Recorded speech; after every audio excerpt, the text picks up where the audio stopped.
Output selection and system test. When all the points of the system have been acquired, we try to assign a name to each one of them, and then we check their working with some tests. We select the output modules one by one from the modules list. Then a table with all the output points will appear, and the ID point box will appear in the upper part of the screen.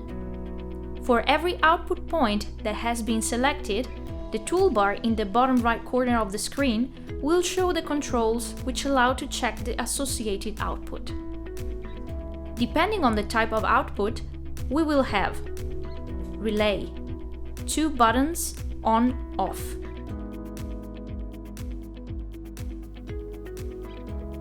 rolling shutter, 3 buttons up, stop, down,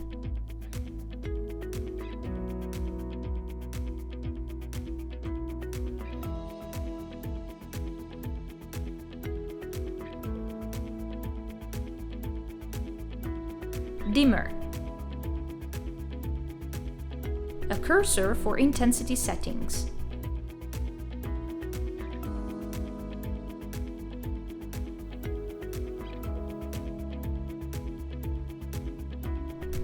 we assign the correct names to the outputs, typing them into the ID point box.